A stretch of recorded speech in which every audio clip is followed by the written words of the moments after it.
Hi guys, நாம் இந்த வீடியோவில் 3 ஆப்ரேட்டர்ஸ் பற்றி பார்க்க போகிறோம். Assignment operator, equality operator and relational operator. அதுக்கப்புறம் நம்ம 3 ஆப்ரேட்டர் கம்பேர் பண்ணி அதோட எக்ஸாம்பிள்ஸ் எல்லாம் பார்க்கலாம் வாங்க. அசைன்மெண்ட் ஆப்ரேட்டர்னா ஒன்றும் இல்லைங்க, ஒரு வேரியபிளுக்கு நம்ம ஒரு நியூ வேல்யூ அசைன் பண்ணுறதுக்கு நமக்கு ஒரு ஆப்ரேட்டர் தேவைப்படும். அந்த ஆப்ரேட்டரோட நேம் தான் அசைன்மெண்ட் ஆப்ரேட்டர்.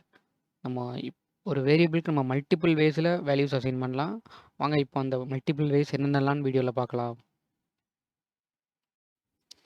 ஃபர்ஸ்ட் நம்ம வேரியபிள் ஏக்கு 10ன்னு அசைன் பண்ணிக்கலாம். Int A is equal to 10. இந்த ஈக்குவல் டு தாங்க சிம்பிள் அசைன்மெண்ட் ஆப்ரேட்டர்னு நம்ம சொல்லுவோம். ஸோ இப்போ ஏவை வந்து நம்ம 2 இன்க்ரிமெண்ட் பண்ணோம்னா ஏ ப்ளஸ் ஈக்குவல் டு 2ன்னு அசைன் பண்ணிக்கலாம். இந்த plus equal to assignment operator தாங்க. ஸோ ஃபர்ஸ்ட் உள்ளே வந்ததுக்கப்புறம் அது எப்படி அசைன் ஆயிருக்கும்னா a equal to a plus 2ன்னு அசைன் ஆயிருக்கும். ஸோ அதோட ரைட் ஆப்ரண்டோட வேல்யூ தான் எப்போயுமே அதை எடுத்துக்கும். ஸோ 10 + 2ன்னு அசைன் ஆகிக்கும். So 10 + 2 12. So a equal to 12ன்னு அதை அசைன் பண்ணிக்குவோம். வாங்க அதை நம்ம பிரிண்ட் பண்ணி பார்க்கலாம். பிரிண்ட் பண்ணுறதுக்கு printf யூஸ் பண்ணி %d தான் format specifier. So variable name ஏ.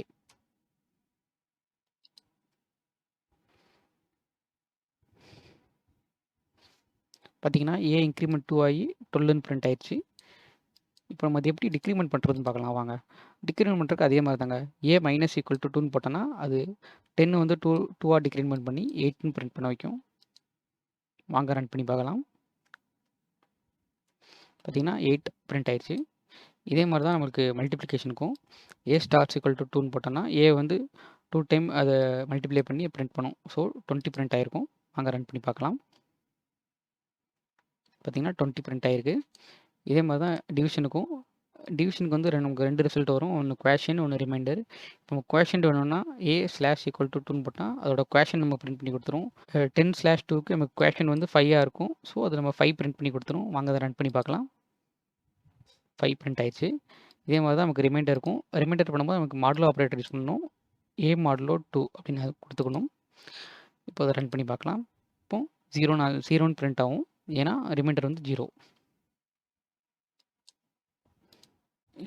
இதாங்க பேசிக் அசைன்மெண்ட் ஆப்ரேட்டர். இதோட நம்ம கொஞ்சம் அட்வான்ஸ் ஆப்ரேட்டர்ஸ்லாம் இருக்குது. அதை நம்ம 1 by 1 நம்ம நெக்ஸ்ட் வீடியோவில் பார்க்கலாம்.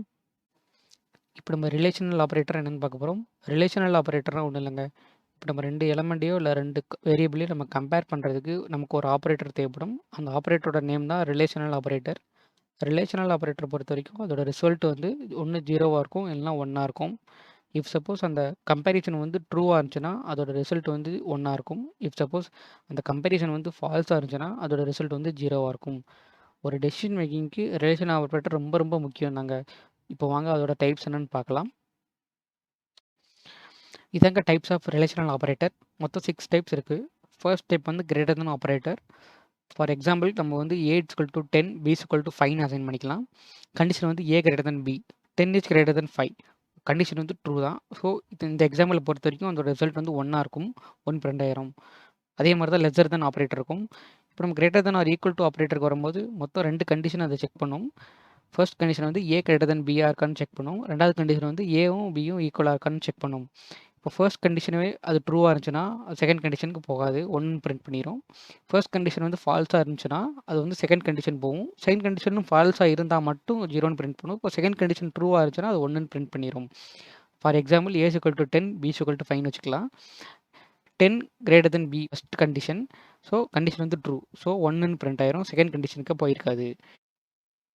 அதே மாதிரி தான் lesser than or equal to operator இருக்கும். Lesser than or equal to ஆப்ரேட்டரை பொறுத்த வரைக்கும் அது 2 கண்டிஷன் அதை செக் பண்ணும். ஏ லெஸ் தென் பியான்னு செக் பண்ணும். அதுக்கப்புறம் ஏவும் பியும் ஈக்குவல் இருக்கான்னு செக் பண்ணும். இப்போ இந்த எக்ஸாம்பிள் பொறுத்த வரைக்கும் a = 10, b = 5. So 10 is less than 5. First condition வந்து ஃபால்ஸ் ஆயிரும். ஸோ செகண்ட் கண்டிஷனுக்குள்ளே போகுது. செகண்ட் கண்டிஷன் வந்து ஏவும் பியும் ஈக்குவலாக இருக்கான்னு பார்க்குது. இப்போது ஏவும் பியும் நாட் ஈக்குவல். ஸோ ரெண்டாவது கண்டிஷனும் ஃபால்ஸ். ஸோ 0ன்னு டேரெக்டாக பிரிண்ட் பண்ணிடும். அதே மாதிரி தான் ஈக்குவல் டு ஆப்ரேட்டர் இருக்கும். ஈக்குவல் டு ஆப்ரேட்டர் பொறுத்த வரைக்கும் மொத்தம் 2 வேரியபிள் ரெண்டுமே ஈக்குவலாக இருந்துச்சுன்னா அதோட ரிசல்ட் வந்து 1ஆக இருக்கும். ரெண்டுமே அது டிஃப்ரெண்ட்டாக இருந்துச்சுன்னா அதோட ரிசல்ட் வந்து 0வாக இருக்கும். ஸோ இந்த எக்ஸாம்பிளை பொறுத்த வரைக்கும் ஏவும் பியும் ஈக்குவல். ஸோ ரிசல்ட் வந்து 1ஆக இருக்கும். அதே மாதிரி தான் நாட் ஈக்குவலை பொறுத்த வரைக்கும் 2 வேரியபிளுமே டிஃப்ரெண்ட்டாக இருந்துச்சுன்னா அதோட ரிசல்ட் வந்து 1ஆக இருக்கும். சப்போஸ் இந்த 2 வேரியபிளுமே சேமாக இருந்துச்சுன்னா அதோட ரிசல்ட் வந்து 0வாக இருக்கும். ஸோ இந்த எக்ஸாம்பிளை பொறுத்த வரைக்கும் அதோட ரிசல்ட் வந்து 0வாக இருக்கும். ஸோ இப்போ நம்ம டைப்ஸ் ஆஃப் ரிலேஷனல் ஆப்பரேட்டர் பற்றி பார்த்ததை ப்ரோக்ராமில் இம்ப்ளிமெண்ட் பண்ணி பார்க்கலாம் வாங்க. இப்போ நம்ம 2 வேரியபிள்ஸ் எடுத்துக்கலாம். Int a is equal to 10, b is equal to 5. நம்ம எக்ஸாம்பிளில் பார்த்த மாதிரியே சி ப்ரோக்ராமை பொறுத்த வரைக்கும் இப்போ கம்பேரிசன் வந்து ட்ரூவாக இருந்துச்சுன்னா அதோட ரிசல்ட் வந்து 1ஆக இருக்கும். இஃப் சப்போஸ் அந்த கம்பேரிசன் வந்து ஃபால்ஸாக இருந்துச்சுன்னா அதோட ரிசல்ட் வந்து 0வாக இருக்கும். ஸோ பிரிண்டப் யூஸ் பண்ணி பிரிண்ட் பண்ணலாம். பிரிண்டப் %d கமா இப்போ a greater than b இருக்கான்னு செக் பண்ணி பார்க்கலாம். a greater than b, a greater than b. So condition வந்து இது எப்படி செக் பண்ணணும்னா 10 greater than b. So 10 greater than 5. இந்த கண்டிஷன் வந்து ட்ரூ. ஸோ 1ன்னு பிரிண்ட் பண்ணி கொடுத்துரும். அங்கே ரன் பண்ணலாம். பார்த்தீங்கன்னா 1 பிரிண்ட் ஆயிடுச்சு. இப்போ a less than b print பண்ணி பார்க்கலாம். a less than b. So இந்த கண்டிஷனை பொறுத்த வரைக்கும் 10 less than 5. கண்டிஷன் வந்து ஃபால்ஸ். ஸோ அது வந்து 0ன்னு பிரிண்ட் பண்ணி கொடுக்கும். வாங்க ரன் பண்ணி பார்க்கலாம். 0ன்னு பிரிண்ட் பண்ணி கொடுத்துச்சு. இப்போ a less than or equal to b check பண்ணி பார்க்கலாம். 10 இந்த கண்டிஷனை பொறுத்த வரைக்கும் 10 less than 5 தான் இதான் first condition. So 10 less than 5 வந்து ஃபால்ஸ் ஆயிடுச்சு. ஸோ செகண்ட் கண்டிஷனுக்குள்ளே போகுது 10 less than 10 double equal to 5 check பண்ணுது. அதுவும் ஃபால்ஸ் தான். ஸோ 0ன்னு பிரிண்ட் பண்ணி கொடுக்கும். வாங்க அதை ரன் பண்ணி பார்க்கலாம்.